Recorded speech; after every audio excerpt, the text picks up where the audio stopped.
I'll start this with a question. Gentlemen, are you living your life, or are you simply renting time until somebody else decides they have had enough of you?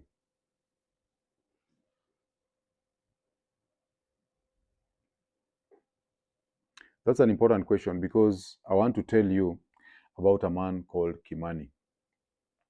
So, in this story of Kimani, you will find, or you may find, a mirror that many men refuse to look into. So, picture this. Think about Kitengela, okay? Kitengela, of course, is just outside Nairobi or within Nairobi, the outskirts of Nairobi. If you've been there, you know the sensory overload that is there in Kitengela. There is a thick smell of nyama choma. The bars like quivers along the road, okay? Roadside grills. There's a market.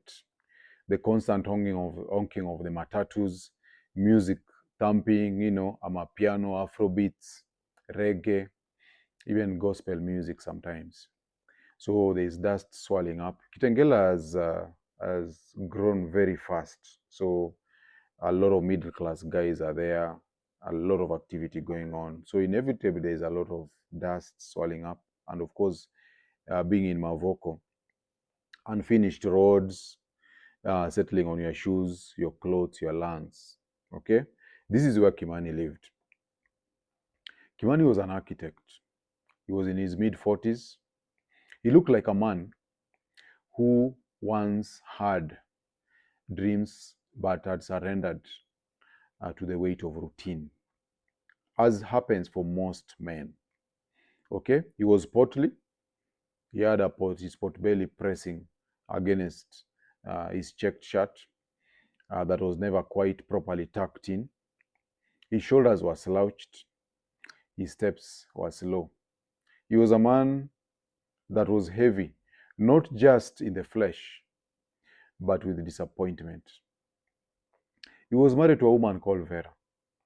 They had two kids, and from the outside, it looked like he had it all. He had the job, he had the family, he had the house, the dream that every young man is told to chase. But behind closed doors, cracks were spreading, and they were spreading fast.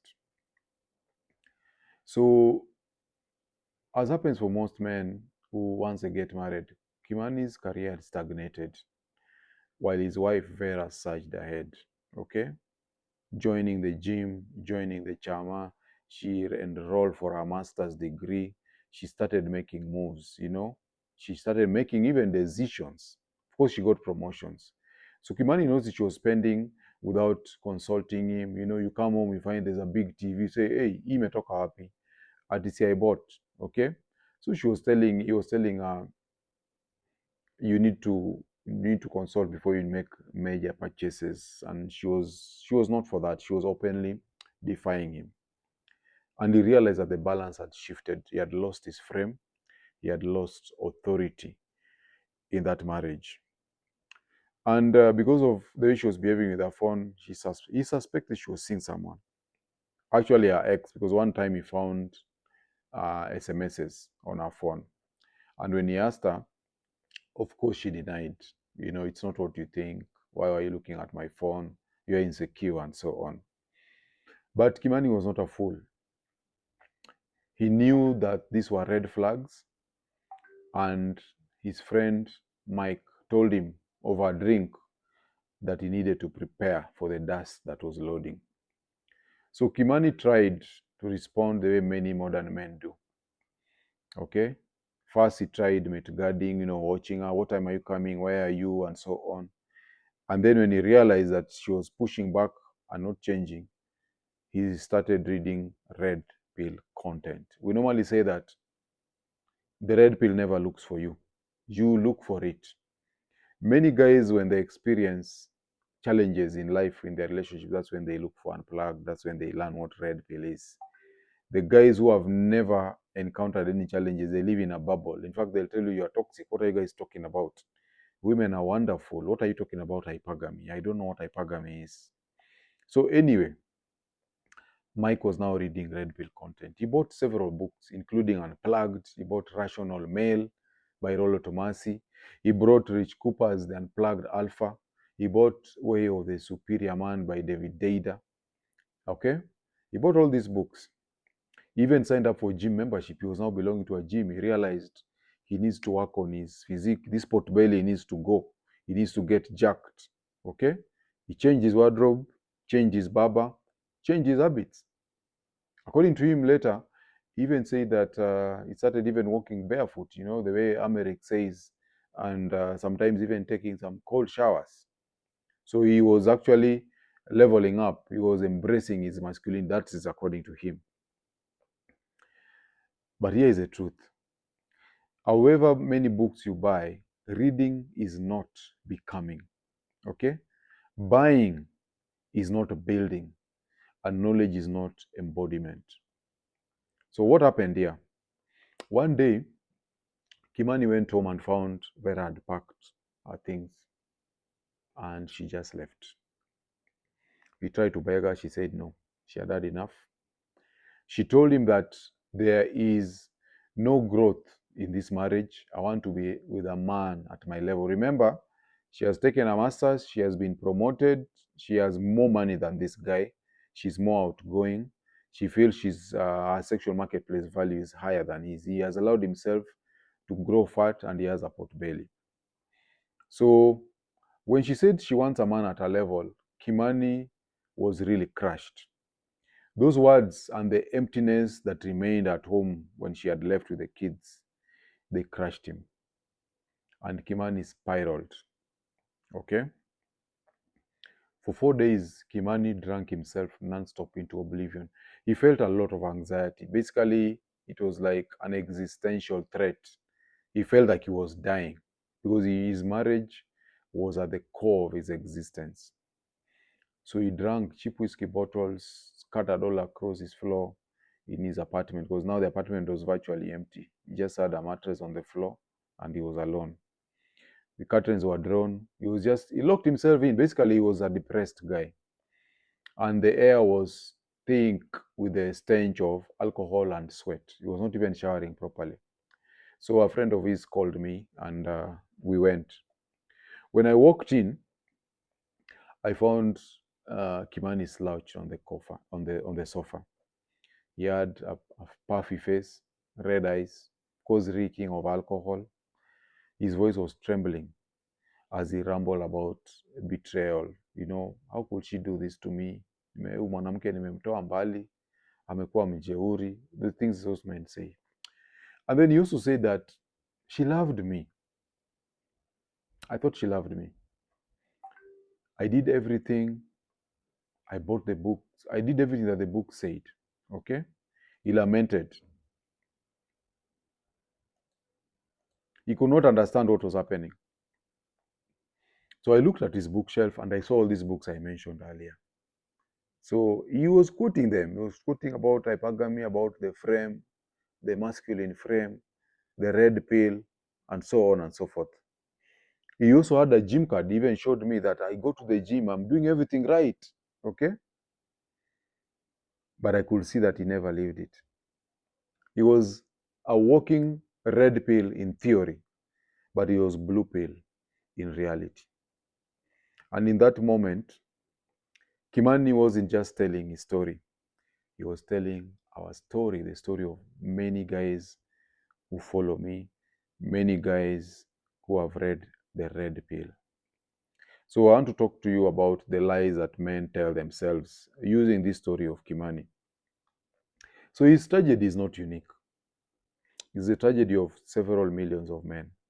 And there's something we normally say that a man who knows how to read but does not read is no different from an illiterate person. Okay? It's the same thing with the red pill. It's not about reading the red pill. You have to follow what it is. Remember, it's a praxeology. It's not an ideology. You have to implement what it tells you. So the tragedy of millions of men who tell themselves comforting lies until life rips them off the mask is what Kimani was facing. His mask was ripped off and life had exposed him for who he was, a red pill man. So, what are some of the lies that men tell themselves? I'm just going to give you 5. They can be very many, but I'm going to concentrate on the lies that particularly men who follow masculinity issues tell themselves. The first one is that they say, I go to the gym. Okay? Men are supposed to embrace strength. Men are supposed to do hard things. Men are supposed to be jacked. Going to the gym is very important because it also increases your testosterone level, it increases your confidence, and it makes you look good. It also increases your longevity, improves your cardiovascular health. Overall, it's good for you to go to the gym and to work out. So the first thing is many men say, I go to the gym. Kimani went to the gym, but his sport belly told the truth. Okay? Going to the gym is not the same as training. You have to actually go to the gym and work out. Okay? Presence is not progress.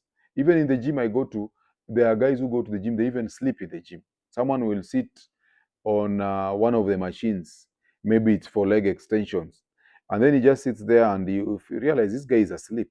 Okay? They look at their phone. So presence is not progress.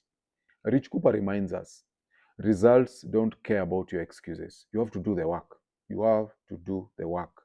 If you are not sweating, if you are not struggling, if you're not transforming, then you're not training. You're loitering. You're just loitering in the gym. That's one lie men tell themselves. So if you have a pot belly, you're a fat guy and you're going to the gym and there's no progress, you're telling yourself a lie. You're supposed to work harder. Maybe the work is in the kitchen. Regardless, it is not enough to go to the gym. The second lie, I'm unplugged. Many men say this, and many women have reached out to me telling me, oh, this guy follows you, this guy has read Unplugged, but he's just sitting at home. He cannot take care of this, he can't take care of that. You have to embrace the burden of performance if you are an unplugged person. So reading the Rollo Tomassi or Jacob Aliet does not make you unplugged. Living it does. Okay? If you're still chained to alcohol, to porn, to anxieties, and female validation, you've only swapped one leash for another. You're still plugged into the matrix. You're still plugged into the blue pill ideology. So Kimani knew about hypergamy. He could define anxieties, okay? But in his heart, he was still begging Vera for approval. He needed her. He was operating from scarcity. He did not have options. He was not jealously protecting his resources. He could not navigate his way through his relationship. So being unplugged isn't a look, okay? It's a life. The third lie men tell themselves is that I'm a social drinker. Kimani was a social drinker, okay? And this is one of the lies guys like parroting. I know the guys who take alcohol will not agree with me, but it is okay. I'm going to say it. This is one of the deadliest fairy tale that men tell themselves. Kimani used to be a social drinker. He said, yeah, I'm just a social drinker. I take one or two. Many men do that until a crisis comes, until a crisis comes crashing through the door. So for him, he drowned in it. The crisis came, he drowned in alcohol. So many people who drink alcohol are one crisis away from full-blown alcoholism. In any case, why are you a social drinker? What does that even mean? Do you drink because of peer pressure? Because social drinker means what? You drink because there are people who are drinking. You are drinking in the presence of people. You cannot socialize without drinking. Is that the case, that you cannot socialize if you don't take alcohol? What does social drinker mean? It's a very childish argument, and people need to stop this nonsense. It's not kindergarten. Alcohol impairs your judgment. Why do you want to take it even in small quantities? Being a man is hard enough, okay? You need to be at your best at all times. Why would you want to be not at your best just because there are people who are around you? So many people who suffer from alcohol addiction say you cannot control your drink. He's saying that you cannot control your porn, okay? So when you say that I'm a social drinker, alcohol is actually a vice. And you can't say that I'm only watching a little porn, or I'm only gambling a little. It's a vice you need to kick out the door without explaining, without apologizing to anyone. So snap out of it. Don't minimize it. Get rid of it. Be the best version of yourself at all times. In the last Unplugged conference in Naivasha, I remember we had a moment when a guy was going through a crisis, and people, the people who were there were more than 30. They narrowed in and realized this guy's problem was stemming from alcohol. And at some point, people are arguing, why do you even need to take alcohol at all? What is the justification for taking alcohol? And it was a very rough argument. If you have anxiety issues, most people who take alcohol have anxiety issues. It calms them down. Get help, get therapy if you have anxiety issues. Okay? Don't quell your anxiety with alcohol. Get help. Also, if you cannot say no to something, then you are a slave to it. Alcohol is a slow bullet. It doesn't miss. Jordan Peterson says in 12 Rules for Life that a man is revealed in how he bears his suffering. If you need alcohol to bear your suffering, you are its slave. And the fourth lie is that I can get any woman I want. Kimani was telling me that, by the way. I can get any woman I want. Bravo. If you can get any woman you want, congratulations. But you can get any woman you want except the one that you still cry about at 2 a.m. Is that right? Chasing women like a dog, chasing parked cars, is not proof of power. Kimani thought he had options, but when Vera left, he crumbled. So telling yourself that you can have or get any woman you want doesn't mean anything if you're still suffering from anitis, and if you are still attached to one woman, and if you still don't have options. Maybe these women that you can get are ratcheted women. It doesn't make any sense. It doesn't have any meaning. Okay? So chasing women is not proof of power. It's actually proof of insecurity. The real question is, can you get, the real question is not, can you get women? It's, can you keep your soul intact when you do? When you get these women, can you keep your soul intact? Or are you going to get blue pill and fall in love and now fall into anitis? Rollo Tomassi says that a woman should only ever be a complement to a man's life, never the focus of it. So purpose first. That is what should come first. Women are the dessert. They are not the meal. They are part of the reward. They are not the goal. Remember, men chase championships and women chase champions. Rich Cooper says, women wait at the finish line and bang the winner. So as a man, you should be focused on being a winner, on winning in life, not on chasing women. And the fifth lie that men tell themselves is that I'm special or I'm red pill because I do quirky things. There are many quirky things people talk about. One that is famous one is people say you should sun your balls if you want testosterone to be increased in your body. Okay? They talk about walking barefoot and things like that. They talk about semen retention. Some guys have been telling me to talk about semen retention, so I'm going to mention it here also. Spiritual cosplay. So all these things, walking barefoot, semen retention, and all those things, without real output, it's just theater. You're clowning. You're basically becoming like a clown. So holding your energy, that's in terms of semen retention, without transmuting it, is just wasting energy. You are like these politicians who steal money and keep it and nobody is using it. The reason for semen retention is to transmute it into something productive. You don't just hold semen and you are a broke guy who's doing nothing. What are you doing to develop yourself? Okay? So you can chant barefoot mantras and hold your semen like Bitcoin. But if you are not doing anything with that energy, if you are not building anything, then you're just another spiritual lapper. Lap is from live action role playing. Okay, so in one of your conversations, lap is used metaphorically to describe the people who pretend to embody certain traits or philosophies without actually living them. Okay, You pretend that you are a tough guy, you walk like this, but actually you are a very soft guy inside. You don't have confidence, you cannot hold your ground. So don't lap. Retention without transmutation is like owning a car that you never drive. It is useless, it's laughable. The reason you're supposed to retain your semen is so that you can transmute it into something. Sexual transmutation is actually a topic I talk about in Unplugged 2. It's a whole chapter in Unplugged 2. I invite you to look at Unplugged 2. But if guys still stay interested in that, I'm going to do a video about semen retention. Also, if you don't have options, like you're a broke guy, you don't have the looks, you don't have the confidence, you're socially awkward, you can't get girls, semen retention does not apply to you. Okay? Necessity can never be a virtue. You see, you cannot be someone who can't buy food, then tell us that you're fasting. You're already starving. Okay? So grind without giving flowery names. Okay? Necessity is not a virtue, and scarcity is not strength. So, gentlemen, those are some of the lies we tell ourselves. So, what is the truth? The truth is this: masculinity is not a bookshelf, okay? It is not a YouTube algorithm, and it is not a seminar.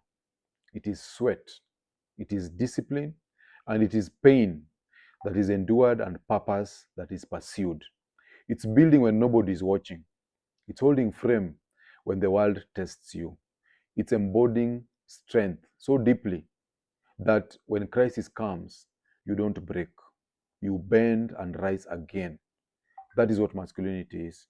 Kimani knew all the words. He had read all the books, but he did not embody the weight. And that is why his world collapsed. So, gentlemen, the world does not need more cosplay warriors. It needs men, real men. This is what survival looks like. You need to be purpose driven. Okay? Your mission should always come first. Always. Not a woman, not your children, not your pastor. You need to have a morning routine. What are you building right now? If you're watching this video, I want you to comment below. Tell us what you're building. You should either be building a business, you should be learning a new skill, you should be writing a book, you should be doing something that is actually changing the world or changing yourself. You should be increasing your value.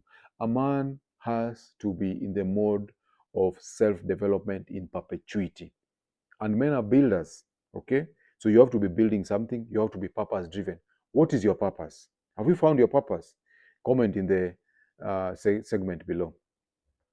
Secondly, you have to be disciplined. Your impulses are not your king. That's why it's important to fast. When you can't fast, it means your stomach is controlling you. You cannot allow your impulses to control you. You have to be able to control yourself. Okay? You have to be able to control your thoughts. People who get depressed are people who can't control their thoughts. Control your thoughts, control your emotions, control your stomach. Okay? Be stoic. Life owes you nothing. Don't look for sympathy. Don't behave like a victim. You need to harden up. Man up. Be a hard guy. Okay? Fast. Take cold showers. Face your fears. Do not be a slave to anyone or to anything, including your body. Okay? We normally say that mind over matter. Your mind must be the strongest part of your being, your entire body. Be grounded. There is no woman, there is no failure, there is no crisis that should define you. You need to have a clear sense of your own identity. I've already made a video about identity. So have a clear sense of your own identity. Your identity should not be attached to a woman or to your relationship with somebody. Okay? Detach and fix your sights on higher ideals. Also be masculine, not by posing, not by showing guys that you have a chest or you have muscles or you have money. Okay? But masculinity is about producing, it's about building, it's about impacting the world. Okay? Conquer the chaos around you. First within yourself and then outside of yourself. So, like if a guy who is eating a lot, he's basically not conquered himself, he's not conquered the chaos in him. Guy who is talking too much, who does not like silence, that is a guy who has not conquered the chaos within him. Stop lying to the man in the mirror, guys. You need to look at yourself, confront yourself. These lies are killing you. If you're going to the gym and you're fat, you have a pot belly, there's something wrong you're doing. Change your diet or work harder. Be serious. Don't be a clown. So Kimani is proof of men who lie to themselves. You buy all these books, you follow Jacob Aliet and so on and so forth, and yet you don't embody the teachings of the red pill and of masculinity. So the question is this: will you learn from Kimani, or will you be the next cautionary tale that will be whispered in Kitengela's smoky bars? Gentlemen, grow up, lock in, and never ever lie to the man in the mirror again. I'll see you on the next one.